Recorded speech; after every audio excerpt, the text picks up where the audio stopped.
Bem-vindos a mais um programa Filosofia para Todos, direto aqui, da Rádio Vibe Mundial 95,7 FM ou do canal do YouTube do Conhecimentos da Humanidade. Seja muito bem-vindo. Você que está aí nessa sexta-feira da semana de carnaval, pulou muito carnaval? Foi aí no bloquinho ou aproveitou esse período para dar uma descansada, uma desestressada? Independente do que você tenha feito, espero que você tenha aproveitado o seu carnaval da melhor forma possível. E antes da gente começar nosso assunto, uns recadinhos. Lembrando que em abril o Conhecimentos da Humanidade estará na Mystic Fair de Belo Horizonte. Não só lá, mas também na exposição de bruxaria que está rolando lá na Biblioteca Municipal de BH, lá no Savassi, na Praça da Independência. Estaremos lá dando palestras, eu e Bruno Lanário, eu na quarta-feira, pré-Mystic Fair, quer ver, a Mystic Fair dia 15 e 16. Então na sexta, dia 14, o Bruno vai estar palestrando sobre contos de fada. Na quinta-feira, dia 13, o Claudinei Prieto vai estar palestrando sobre bruxaria. E na quarta-feira, dia 12 de abril, eu estarei lá palestrando sobre história da magia. Olha que legal, história do pensamento mágico humano. Bacana, né? Então, estejam convidados, pessoal aí de BH, o pessoal que está ouvindo a gente aí em qualquer frequência. E lembrando que em junho estaremos em Brasília na Mystic Fair, agosto estaremos no Rio de Janeiro, dezembro estaremos aqui em São Paulo de novo, e no meio do caminho temos em março agora nossa viagem para o Egito, em novembro temos outra viagem para o Egito, e temos Salem, a cidade das bruxas dos Estados Unidos, onde tem a grande festa do Halloween americano, onde tem vários expoentes da magia, da bruxaria, do ocultismo, olha só, todos eles lá em Salem para nos receber. Vários deles, inclusive esses autores famosos de grandes livros, vão estar lá para jantar com a gente, almoçar com a gente, falar com o nosso grupo de viagem, e vamos com o incrível Claudinei Preto para lá. Então, se você quiser mais informações, www.cdh.tv.br/Salem, S-A-L-E-M, de Maria, Salem. Então, sejam convidados, todos são bem-vindos para ir nessa viagem com a gente. Não se esqueçam do visto americano, ele é muito importante para você entrar nos Estados Unidos. E é só você entrar lá no nosso site, preencher o formulário, a gente vai entrar em contato com vocês. Beleza? Vamos continuar aqui o nosso papo dos últimos programas. A gente tem falado sobre Kabbalah, que é um misticismo judaico, mas que é cheio de filosofias dentro do seu modo de enxergar o mundo, seja prático ou divino. A gente vem falando da Kabbalah, a gente falou um pouco sobre o conceito da árvore da vida, falamos no último programa, ou último vídeo, falamos sobre as esferas da árvore da vida, e hoje eu quero falar um pouco sobre os caminhos da árvore da vida. Caminhos, Léo? O que são esses caminhos? Então vamos lá. Vamos relembrar um pouco que a Kabbalah é um misticismo judaico e que ela tem uma função dentro da religião, mas não só da religião, porque alguns não religiosos, vamos dizer assim, são cabalistas, mas ela tem uma função dentro do judaísmo, ou de preferência ali dentro da Kabbalah, ela tem uma função de explicar o mundo pela visão da manifestação do divino nesse mundo. Esse divino que ele é muitas vezes mal compreendido ou inalcançável pela mente humana, mas que é percebido em detalhes e em virtudes em que a gente vê em outros seres humanos ou na própria expressão da natureza. Esse divino, então, é onde a Kabbalah tenta explicar. Assim como a filosofia, que busca explicar o porquê, o como, para onde vamos, de onde viemos, a Kabbalah também tenta explicar isso. E a gente tem uma estrutura que foi criada principalmente para ensinar os cristãos sobre Kabbalah, criada por alguns rabinos judeus que queriam ensinar os cristãos de uma maneira mais didática, criaram uma estrutura chamada Árvore da Vida. Como eu já disse no último vídeo, a Árvore da Vida dividida em 10 esferas ou 10 sefirot, que é o plural de sefira, que remete a safira, uma joia brilhante, joia essa que representa algumas das virtudes de Deus colocadas dentro dessa árvore, como se fossem frutos dessa árvore. Olha que bacana. Mas, para que esses frutos se mantenham, você precisa de galhos nessa árvore, certo? Então, mais do que caminhos, esses pontos de ligação entre as esferas são o que a gente chama de caminhos, né? São o que a gente chama de ligações ou os galhos dessa árvore da vida. Esses caminhos, eles são em número de 22. Lembra que eu falei que as esferas são 10? Com 22 caminhos, eu tenho 32 aspectos ali colocados nessa árvore da vida. Existem algumas lendas, isso é uma lenda, gente, tá? De que o grau 33 da maçonaria, aquele grau filosófico, ele tem esse número porque seria o indivíduo que passou pelos 32 caminhos, ou seja, as 10 esferas, as 22 ligações entre elas, e ele se tornou o próprio caminho, ou seja, o 33º. Olha que bacana, hein? Será que isso é verdade? Será que não é? Mistério, né? Só um maçom grau 33 vai poder responder isso pra gente. Nós voltando aos caminhos, então, da árvore da vida, esses caminhos em número de 22 coincidem ou não com o número de letras que existe no alfabeto hebraico. 22 letras. Começando lá no Aleph, que é a primeira letra, Beit, que é a segunda, terminando no Tav, que é a última letra do alfabeto. E é justamente essa estrutura que vai ligando as esferas nesse desenho que eu falei para vocês, que é o desenho pedagógico que os cabalistas usavam. E aí, cada um desses caminhos, ele acaba tendo um pouquinho da energia de cada esfera. Com o tempo, esses caminhos foram sendo associados não só à letra, mas também a números. Lembra que a letra no judaísmo, o Aleph, por exemplo, que é a primeira letra, ele representa o número 1. Ele é a mesma coisa. O Beit é o número 2, o Dalet é o número 3, o Gimel é o número 4, enfim. Essas letras, eu acho que eu troquei o Gimel e o Dalet, mas enfim. Essas letras, esses números, eles são sinônimos. O Aleph é o número 1 mesmo. Então eu vou representar o número 1, vou colocar um Aleph lá. E esse Aleph, ele com o tempo, quando ele veio vindo aqui para o Ocidente, gente, ele foi ganhando mais camadas de símbolos. Esse caminho, então, por exemplo, representado pelo Aleph, ele ganhou um outro símbolo que vocês devem conhecer muito bem, que é o arcano do tarô, que a gente chama de o louco. Então, o Aleph, que representa o sopro divino, ele também é representado no ocultismo ocidental como louco. Não na Kabbalah, mas no ocultismo ocidental. Por quê? Porque a ideia do louco, filosoficamente falando, é muito próxima da ideia do Aleph. O Aleph não é o sopro da criação, o sopro divino. O louco, ele é aquele que é como se fosse o sopro da criação. Ele tem todas as possibilidades do que pode ser criado. Ele tem um abismo à frente dele, e se ele cair no abismo e cair der de cara no chão, ele não se importa com isso. Ele só leva com ele aquilo que é necessário para criar o caminho dele. Por isso que o louco carrega aquela trouxinha pequena com poucas coisas. Aleph, então, nos dá essa ideia de que algo está se iniciando, de que um sopro divino precisa vir. Só que esse sopro divino, ele precisa habitar a carne, não precisa? O verbo, ele não precisa se fazer carne. E aí a gente tem a segunda letra, que é o Beit, que significa que tem uma função, vamos dizer assim, de remeter à casa. Então, onde esse sopro habita é uma casa. E aí essa casa, esse Beit, ele aqui no Ocidente, em geral, ele é relacionado ao arcano do mago.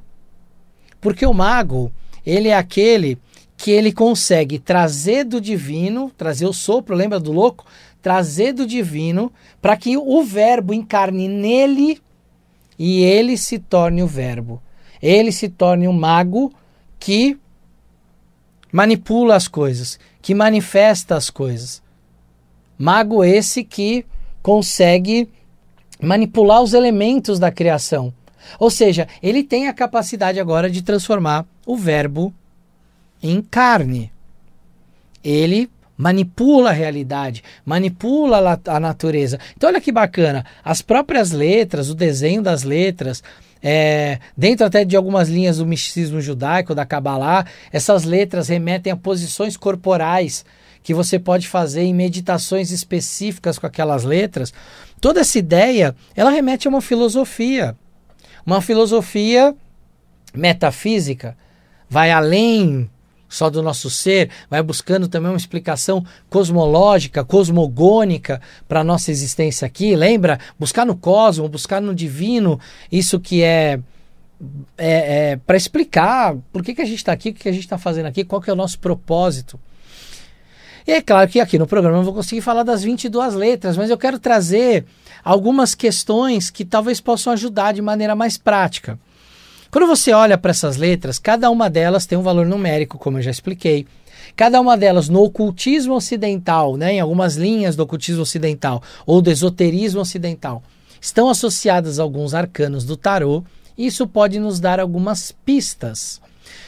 Por exemplo, a gente tem um arcano que liga a esfera de Binah à esfera de Gevurah.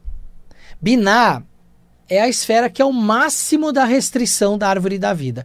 É a grande mãe, lembra que ela recebe aquele monte de estímulos que vem da outra esfera lá, que é o masculino, e ela recebe isso, ela, assim como uma mãe faz com o seu óvulo, ela escolhe um daqueles estímulos para se fecundar com ele e para gerar a vida. Então ela restringe, ela se fecunda, ela gesta para gerar vida. Vida essa, que olha que bacana, que essa esfera também é conhecida como a doadora da morte, porque a hora que ela dá vida, o relógio da vida começa a contar e a morte se aproxima cada vez mais. Essa esfera então que liga a esfera de baixo, Gevurah ou Geburah, que é a esfera que significa literalmente rigor. É uma esfera que corta as coisas que não servem, pensando sempre no bem maior, em detrimento do bem menor. Então imagina que tem uma letra chamada Het, que liga essas duas esferas, um caminho que tem a influência dessas duas coisas.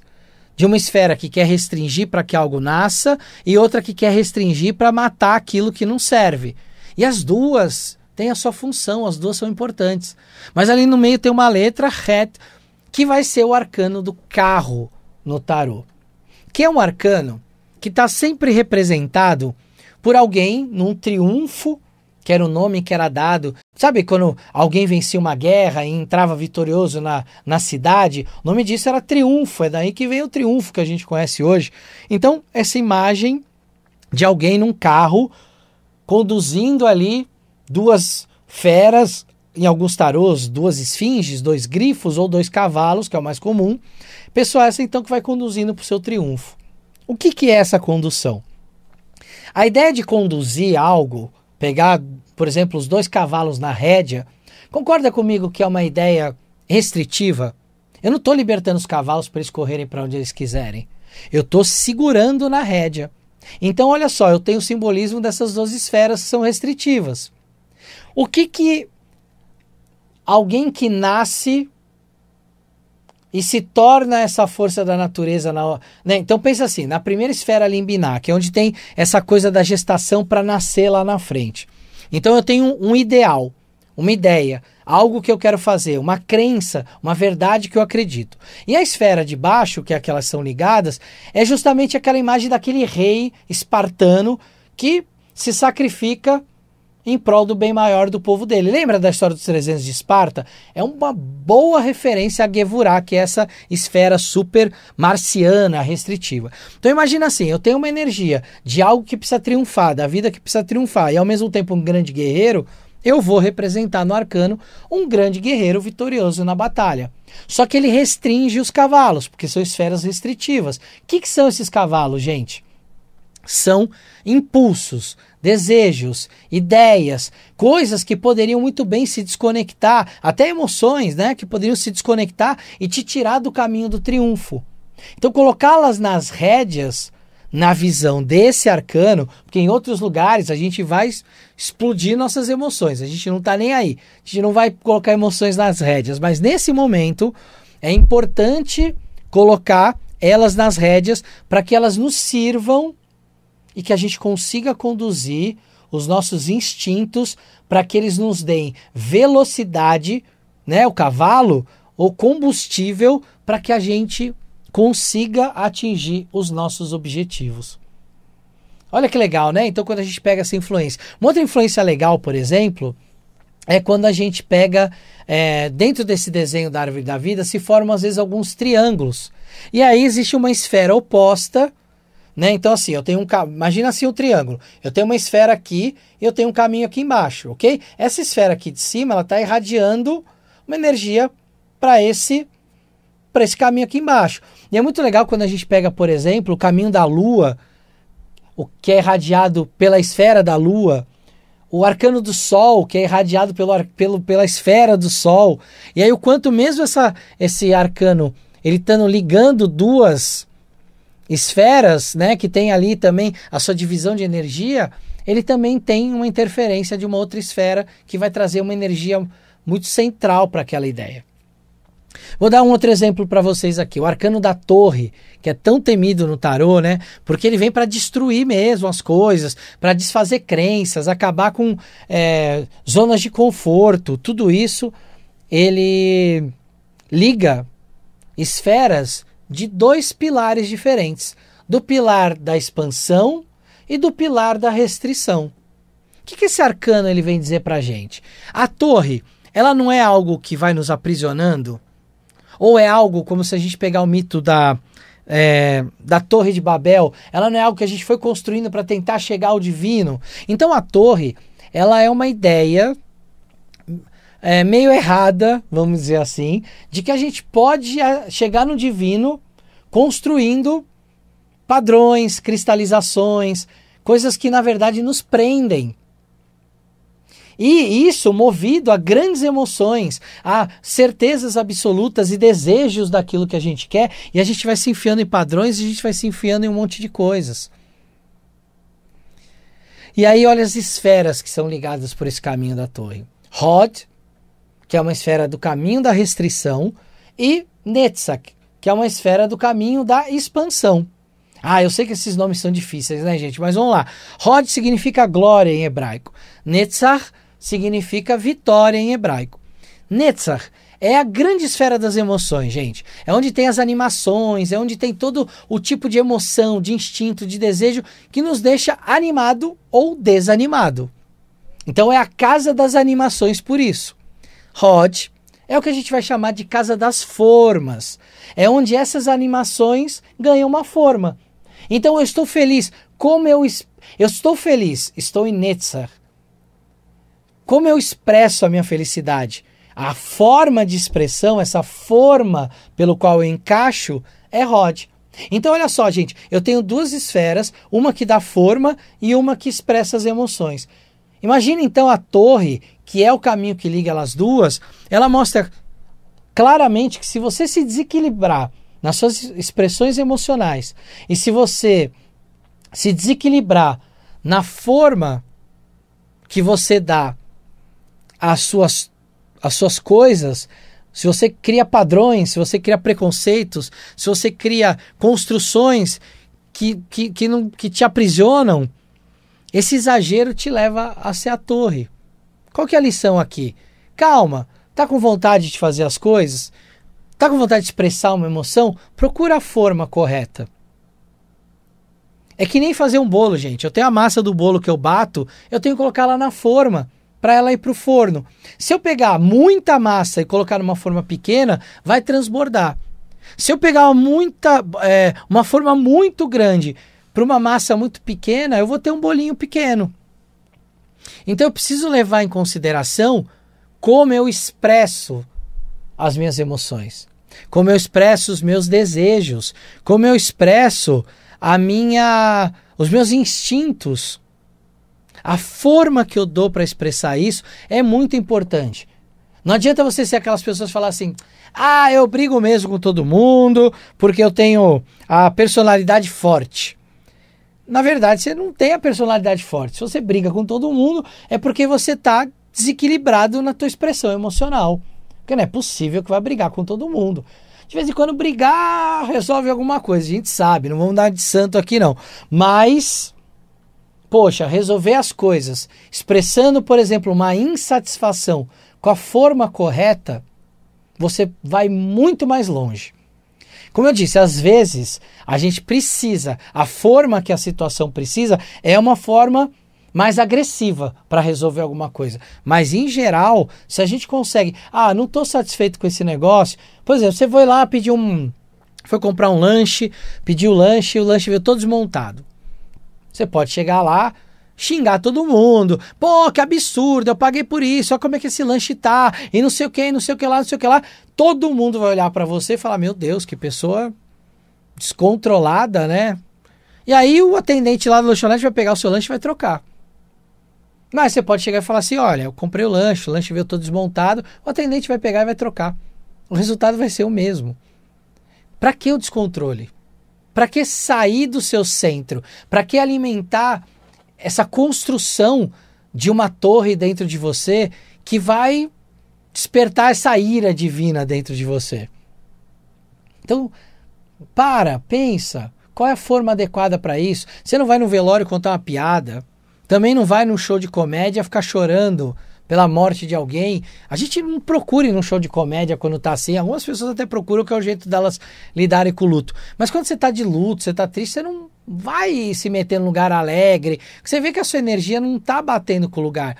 Percebe que a gente tem noção de colocar uma animação junto com uma forma.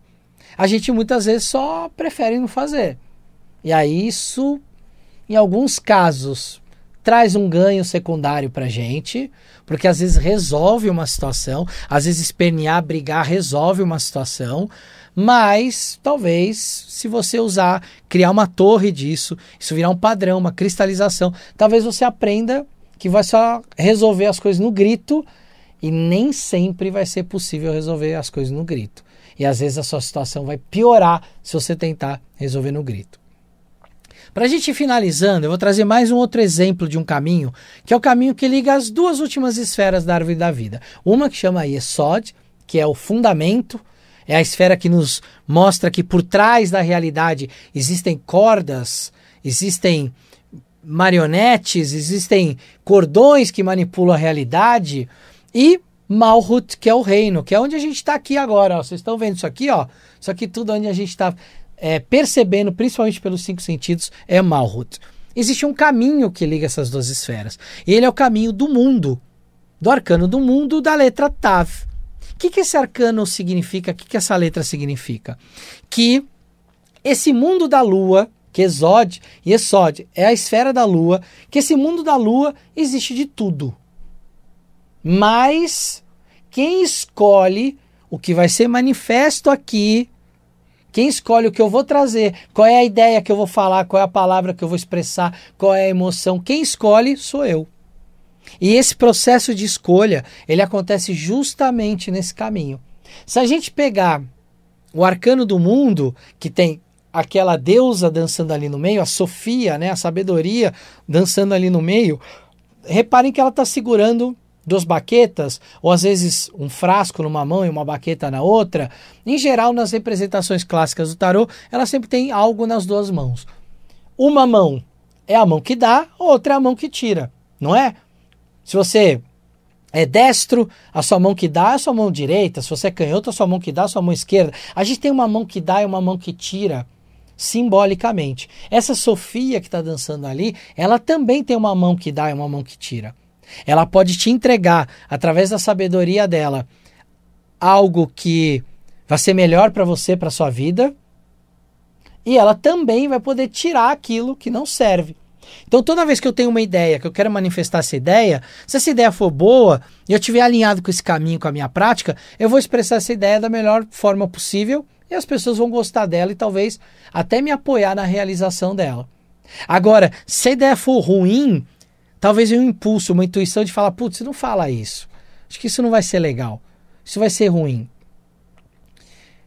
Esse caminho, então, ele traz uma ideia de que a gente pode constantemente manifestar coisas, fazer coisas, ter ideias, expressar emoções, porque é um caminho de dinamismo da criação, por onde tudo se manifesta, por onde a vida se manifesta, a criação se manifesta, o divino se manifesta, mas ao mesmo tempo é um caminho que te lembra que nem tudo é para ser manifestado. Talvez uma ideia ruim, uma decisão ruim, algo como isso que vai te prejudicar, ou que vai prejudicar uma outra pessoa que você gosta, por exemplo.